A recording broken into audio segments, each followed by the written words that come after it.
So what do you think? Everything look good to you, Mr. Johnson? Great. Perfect. Can't wait to get it home. Thanks, Al. You bet. We'll see you, huh? You know, that's the third car I've sold that guy in the past 6 years. He's a satisfied customer, and we hope to keep it that way. Did you see the way that new turbo coupe looked when he left? It was immaculate. The car was spotless. It was running perfect. No squeaks or rattles or, anything else that might annoy the customer. And you know why that car was perfect? That customer so satisfied? Because the car was pre-delivered right.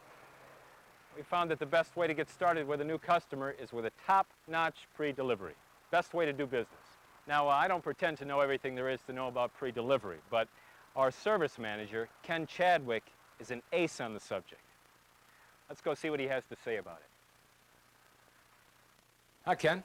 Hi, Al. What's up? Oh, Mr. Johnson just drove away in his new turbo coupe. He was a happy man. Good job on the pre-delivery. Well, thanks. I'll tell the guys back in pre-delivery that they got another customer off on the right foot. Good. That's kind of what I came back here to talk to you about. Do you think that you could show us what goes into the proper delivery of a vehicle? I mean, it just seems our customers are also pleased. Just what is it you have our guys back in pre-delivery do to keep our customers so satisfied? Care. That's what really makes a good pre-delivery. And attention to detail. Look, why don't we go on back? I'll show you what we do. You know, the best way to do a pre-delivery is to think of the vehicle that you're prepping as if it were your own. Then you can hardly go wrong. Well, here we are, but before we get started, why don't you come on over to the bench? There are a few things that I'd like to show you. The first is the Quality Commitment Questionnaire. It's sent to every new owner shortly after they buy the vehicle to make sure that they're satisfied. Right here, question 2.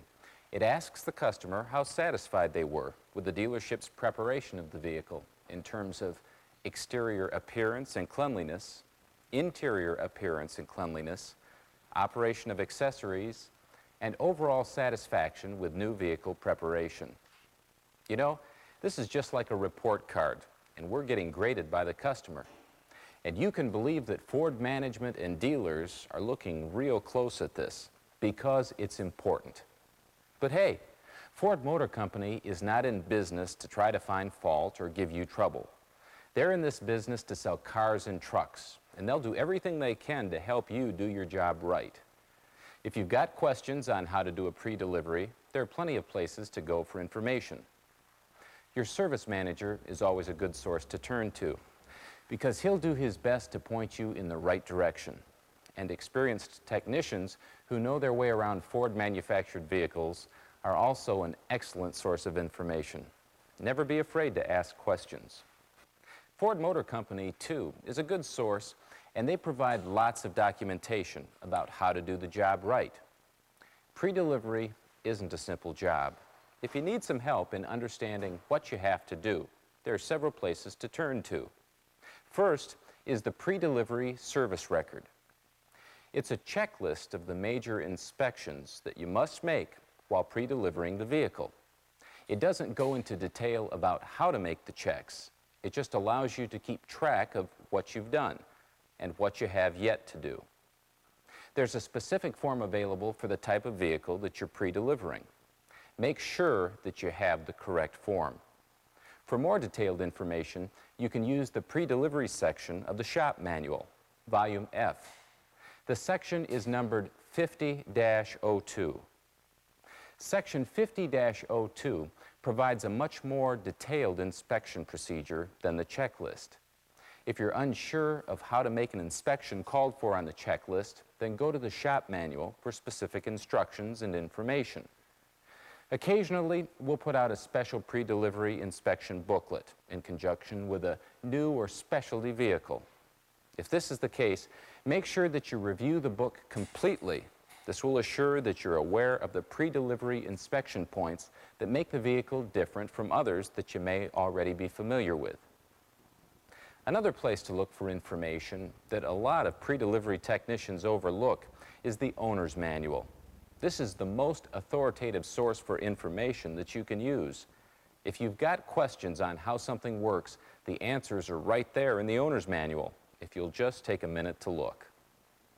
As you can see, there's quite a bit of reference material that you can turn to help you perform top-notch pre-delivery inspections.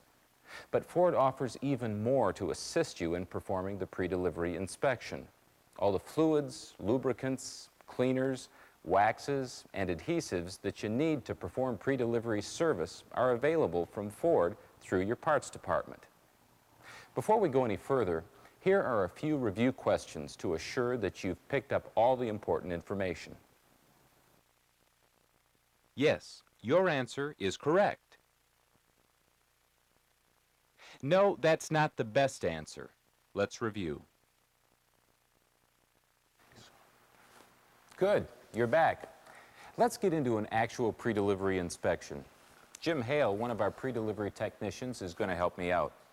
He'll follow right along with the pre-delivery service record form, just as you would during a pre-delivery. We'll cover procedures performed in the stall, road test inspections, and then cleanup steps. So, let's begin with the underhood checks that would be performed right in the stall. These steps are found on the pre-delivery service record form. First, take an overall look under the hood, particularly at the emission control system, and make sure that all the vacuum hoses are connected and there are no loose electrical connections. Ken, I found a disconnected vacuum hose. To help you find where it goes, you can refer to the underhood emission control system decal.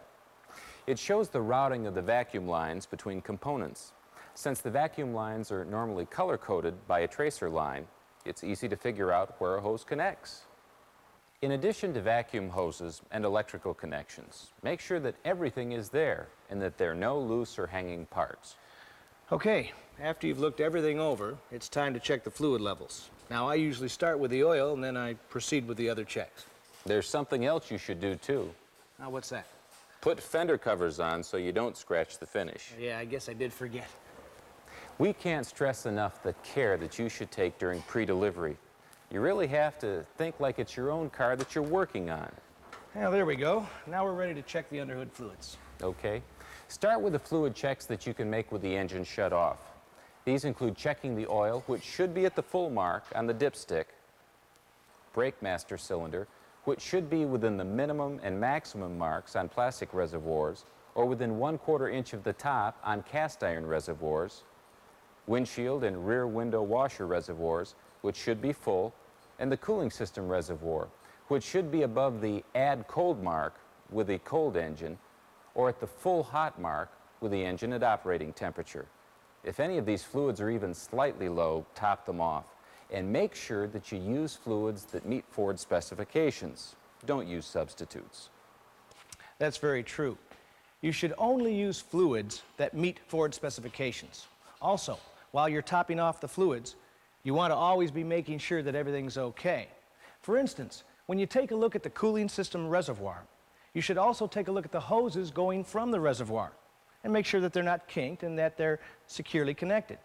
And when you take a look at the brake fluid, you want to make sure that you check the gasket on the reservoir cap to see that it's in good condition and that it's properly positioned. That's a good point, Jim. One of the major parts of your pre-delivery inspection is your accurate observations. So keep your eyes open for anything that just doesn't look right. After you've checked and topped off the fluids, check the fuel line closely for any leaks, damage, or kinks. And while you're at it, make sure the fuel line doesn't come too close to any moving components that could damage it and cause a fuel leak. Look real close near the pulleys and also in the area where the fuel line passes the steering linkage. Another important check to make, especially on luxury cars, because of the high usage of electrically powered options, is battery charge. Maintenance-free batteries should have an open circuit voltage of at least 12.45 volts at 80 degrees Fahrenheit. Well, that takes us through the checks you perform with the engine cold. Are you ready to show what to do with the engine warmed up? Sure. Why don't you put a hose on the exhaust and get the engine warmed up? Good. There are several underhood checks to be made that require the engine to be at operating temperature. Let's take a look at a few of them now. First, make sure that the cooling fan comes on when cooling temperature reaches the specified level for the fan to operate. Next, if the car is equipped with an automatic transmission, check automatic transmission fluid. There's a specific procedure you should follow to do this. First, with the engine at idle and the brake set, move the shift lever through all the gear ranges. Next, place the shift selector in park and set the parking brake. You can now check the automatic transmission fluid. The fluid level should be between the add and the full marks. Whatever you do, don't overfill or underfill the transmission. It's designed to run with a specific amount of fluid that shouldn't go below the add mark or above the full mark.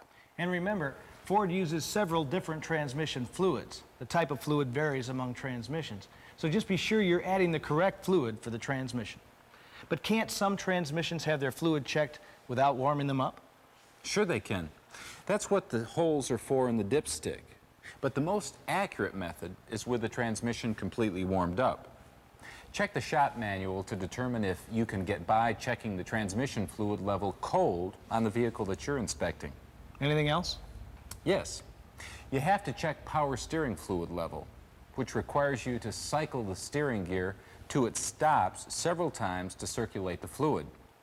Then shut the engine off and check the fluid level. It should be in the full hot range on the dipstick. If you've got to add fluid, use the Ford specified fluid. Also, don't ever overfill the system. Well, that completes the underhood checks, but let's review for a minute what we just went through. We checked emission control system components and electrical connectors, fluid level, fuel lines, battery charge, electric cooling fan operation, and drive belt tension. Now, let's check your knowledge of the points that we just went over. Yes, your answer is correct. No, that's not the best answer. Let's review. Let's get into the next part of pre-delivery inspection, body operations. During this part of the pre-delivery inspection, you install extra components and keep checking things out for proper operation and appearance. Jim? Start out with the installation of any loose items that are usually placed in the vehicle at the assembly plant. Now these would include wheel covers, cigar lighter, luggage rack, radio antenna, anti-theft wheel lug nuts, truck exterior mirrors, or any other options or accessories. The equipment varies from vehicle to vehicle, and there are some differences that you have to be aware of. The best thing to do if you have any questions about the installation of a component is to follow the directions that are included with it. Also, make sure that you take a close look at everything you install to make sure that it wasn't damaged in shipment. Okay, now after you've got all the extras installed, take a close look at the vehicle. Check the exterior parts for alignment and fit. Make sure there are no large gaps, that the moldings are aligned properly, and that the hood and the deck lid fit nicely. Right. And after you've checked for body fit, check the latches for ease of operation. Now this includes the doors, hatchback or liftgate, and the hood. Also, check to make sure that both sets of keys work in all the doors, including the glove box door. While you're checking the operation of the deck lid or hatchback, take a look inside. Make sure that the spare tire, the jack, and the mat are all neatly in place. Next, move to the interior of the car and take a close look at it, noting the alignment, fit, and appearance of the moldings, trim panels, carpeting, headliner, instrument panel, and other interior components. These components must fit tightly and have a nice appearance. Also, check the operation of the windows. Make sure they roll down easily without catching. If the vehicle is equipped with power windows, check all the switches to make sure they work. And the same goes for power door locks. And check all the seat belts to make sure that they're properly anchored and that they function normally. If a vehicle is equipped with a power sunroof or a convertible top, now is the time to check it for proper operation. Right. Well, that covers it for the interior checks. Let's check your knowledge of what we just went over.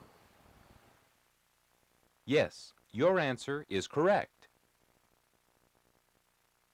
No, that's not the best answer. Let's review. All right. The next thing we're going to do is check the chassis operations, which take place beneath the vehicle. Now, it isn't necessary to have a hoist for these checks, but we're using it anyway to make it easier for you to see what we're doing. Well, You can start your chassis inspection by checking or topping off the fluid levels. Now, these fluids would be the manual transmission transaxle fluid or the rear axle fluid. And if you have a 4x4, then the transfer case fluid. Now, if you find you have to add fluid, just make sure that you use the correct fluid for the component that you're adding it to. Right. And this is especially true with axle fluids, which can vary among vehicles and applications. So be sure to check your owner's manual or shop manual to determine what you're supposed to add. After you've checked the fluid level, check the tire pressure, and then adjust it to the level recommended on the decal found on either the door pillar or in the glove box. You've also got to take a close look at the steering linkage and suspension components. Now check for proper assembly, tight fasteners, cotter pins, and for the firm mounting of the steering gear.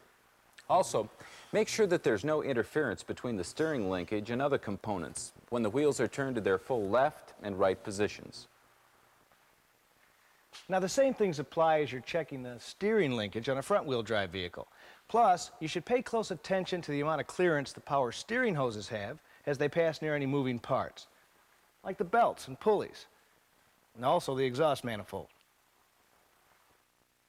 Now, there are also a few special points to be aware of, like removing shipping brackets, if so equipped, or torquing the wheel nuts on trucks equipped with dual wheels, and removing the spring insulators on F250 and 350 4x4 models. Oh, and don't forget to check for leaks. Right. Check the coolant hoses, transmission oil pan, engine oil pan, drive shaft, or axle CV joints on front-wheel drive vehicles, axle housing, fuel tank, and automatic transmission cooler lines. Also, trace the fuel line to make sure it's not kinked or too close to any hot or moving components. Right. Well, that covers chassis operations. But before we go on to the road test, let's make sure that you picked up the important points to check for on the chassis. Yes, your answer is correct. No, that's not the best answer. Let's review. Well, we've checked the vehicle over quite thoroughly, and we're ready for the road test operations, which are some of the most important checks of all. That's right. It's really your chance to evaluate the vehicle under actual conditions to assure that it will satisfy the new car buyer. Right. You've got to plan your road test to put the vehicle through a variety of situations and road conditions, including rough, curved, and straight roads, along with expressway or open highway conditions. During your test, make several stops and starts to check braking and engine operation. Also, listen carefully for any signs of squeaks or rattles. Now, these must be repaired before the car can be delivered to the customer. But, you know, the road test really starts in the stall. You can start your test by checking the operation of the ignition lock, along with the warning chime, which should go on when the door is open with the key in the ignition switch. Next, if the car is equipped with an automatic transmission or transaxle, check the neutral safety switch. If it's operating correctly, the vehicle should start only in park or neutral. On manual transmission vehicles, make sure that the engine starts only when the clutch is pushed in. Next, it's time to check the operation of the major components. Make sure that the horn blows, lights come on, including headlights, tail lights, turn signals, brake lights, courtesy lights, dome light, instrument panel warning lights, and fog lights. Windshield wipers operate. The washers squirt. Hazard flashers operate. And the instruments function. Before you start to drive the car, check the throttle operation by working the linkage from inside the car and under the hood to make sure there's no sticking or binding and that the engine returns to curb idle. Also, if the vehicle is equipped with a carburetor, make sure the choke linkage moves freely and operates properly. You've also got to check out the climate control system. All the controls have to function normally to vary temperature and blower speed and to direct air discharge to the proper register. If the vehicle is equipped with air conditioning, check the outlet temperature from the registers to assure proper cooling. And don't forget to check the radio operation and be sure to set the clock. That's right. And if you have any questions on how to operate the radio, the tape player, or the digital audio disc player, just check the owner's manual. Okay, well, the seatbelt warning system works. Parking brake works. Well, I guess I'm ready to do the test drive now. Great. Okay, now Jim will be making several checks during the test drive. First, he'll check the brakes out several times to make sure they apply evenly without pulling. Then he'll make sure that the steering system works properly. The three qualities you should be looking for here are no tendency to wander, the vehicle holds steady on the turn, and there should be no undue vibration that would indicate a tire imbalance. The idea in your test drive is to check the drivability of the vehicle. The engine should start easily and run smoothly. The transmission should upshift and downshift normally, and the suspension and steering should perform as expected. Any deviation from normal should be diagnosed and repaired before delivery to the customer. Also, if the vehicle is equipped with a speed control, try it out and make sure it holds its set speed, releases by a touch of the brakes, clutch, or the off button, and reacts properly to the resume and accel functions. Also, try the vehicle out on a bumpy road and listen for any squeaks or rattles. And also, listen for any signs of wind noise. Okay, that'll give us time to ask a few questions before we go through the appearance operations. Yes, your answer is correct. No, that's not the best answer. Let's review. Well, the last thing that we've got to do is go through the appearance operations. And I can't stress enough how important this is, because the new owner expects a clean, sparkling new vehicle when it's picked up. And we can't disappoint him here. Appearance operations begin with a thorough washing of the vehicle and a detailed cleanup on both the interior and the exterior. Now, a detailed cleanup means a close look at everything. I like to use Ford multi-purpose cleaner because it works on just about everything on the interior and the exterior, everything from headliners to tires. It's a good idea. And make sure that you remove any excess adhesive not removed by washing. Some of the places to look closely are around the edges of vinyl roofs, seals at windows or doors, and at the windshield and rear window seals. You've also got to go over the entire body and search for any imperfections in the paint and metal finish. Send any major problems you might find to the body shop. But for minor paint blemishes, you can use a brush, aerosol can, or just a little bit of polish. With all that done, you can remove the plastic covers from the seats and any other protective covers from over the carpeting. And make sure that there's no dirt or smudges on the upholstery, and that all small tag ends from the plastic are removed. This must be done thoroughly and carefully. And when you've got everything clean and ready to go, wipe the steering wheel to make sure that there's no grease or smudges. Then, take a moment and look over your work. Make sure that the vehicle's ready to meet its new owner. Now it's time to show your pride in workmanship by signing and inserting the QCP tag on the rearview mirror. Also, sign the completed pre-delivery service record and then turn it into your service manager. Well, that completes the pre-delivery on this car. So let's take a moment to ask you a few questions about what we've just gone over. Yes, your answer is correct. No, that's not the best answer. Let's review. Before we finish, I'd like to make a few points to you. As you already know, Ford Motor Company sells a wide variety of vehicles, and the pre-delivery inspection procedure varies among them. Specialty vehicles like the Econoline school buses have specialized pre-delivery inspections that are much more detailed. Also, our import vehicles and specialty vehicles like 4x4s may have some pre-delivery or road test features that are slightly different from those of domestic or non-specialty vehicles. And for that reason, it's important to always be familiar with the pre-delivery instructions in the shop manual. Also, always follow the pre-delivery service record check sheet to assure that you've made every check. But the biggest factor is you. Remember, pride in workmanship has got to show in every vehicle you pre-deliver. You're the key to customer satisfaction and one of the most important links between Ford Motor Company and its customers. Thank you.